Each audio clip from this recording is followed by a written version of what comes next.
ಮಹಿಳಾ ಕಾಂಗ್ರೆಸ್ಗೆ ಮಹಾಲಿಂಗೇಶ್ವರ ದೇವಸ್ಥಾನದ ಸಭಾಭವನ ನೀಡಿದ್ದೀರಿ ಎಂಬ ಆರೋಪ ಮತ್ತೆ ಒಂದು ದೂರರ್ಜಿ ನಿಮ್ಮ ಮೇಲೆ ಬಂದಿದೆ.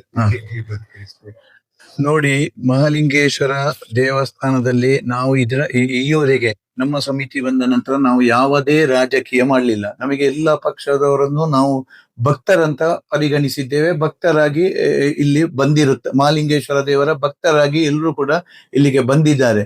ಮೊನ್ನೆ ತಾರೀಕು 8/3/2026 ಆದಿತ್ಯವಾರ ಸಾಮೂಹಿಕ ಮಹಿಳಾ ದಿನಾಚರಣೆಯನ್ನು ಆಚರಿಸಲು ನಮ್ಮಲ್ಲಿ ಸಭಾಭವನ ನೀಡುವಂತ ಕೇಳಿದ್ರು. ಅರ್ಜಿಯಲ್ಲಿ ಅವರು ಯಾವುದೇ ಕಾರ್ಯಕ್ರಮ ಯಾವುದೇ ಪಕ್ಷದ ಕಾರ್ಯಕ್ರಮವಾಗಿರದೆ ಮಹಿಳಾ ಸಮಿತಿಯ ಕಾರ್ಯಕ್ರಮವಂತ ಹೇಳಿ ಅರ್ಜಿಯಲ್ಲಿ ಅವರು ಕೇಳಿರುತ್ತಾರೆ. ಅದರಂತೆ ನಾವು ಅವರಿಗೆ ಸಭಾಭವನ ಕೊಟ್ಟಿರುತ್ತಾರೆ.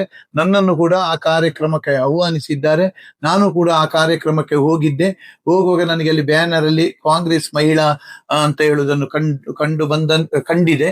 ನಾನು ತಕ್ಷಣ ಅಲ್ಲಿಂದ ಹಿಂತಿರುಗಿ ನಮ್ಮ ಅವರಿಗೆ ಬಂದು ನೋಟಿಸ್ ಕೊಡ್ಲಿಕ್ಕೆ ಹೇಳಿದ್ದೇನೆ.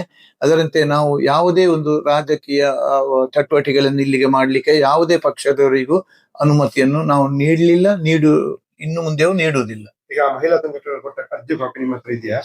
ಮಹಿಳಾ ಅವರು ಕೊಟ್ಟ ಅರ್ಜಿಯ ಕಾಪಿ ಇದೆ ನೋಡಿ. ಈ ಅರ್ಜಿಯ ಕಾಪಿಯಲ್ಲಿ ನೋಡಿ, ಅವರ ಅರ್ಜಿಯ ಕಾಪಿ ಇದೆ. ಈ ಅರ್ಜಿಯ ಕಾಪಿಯಲ್ಲಿ ಯಾವುದೇ ಅವರು ಕಾಂಗ್ರೆಸ್ ಅಂತ ಹೇಳುವುದನ್ನು ಬಿಂಬಿಸಲಿಲ್ಲ, ಮಹಿಳಾ ಸಮಿತಿ ಅಂತೇಳಿ ಬಿಂಬಿಸಿದ್ದಾರೆ. ಅದರಂತೆ ನಾನು ಅವರಿಗೆ ಅನುಮತಿ ಕೊಟ್ಟಿದ್ದೇನೆ.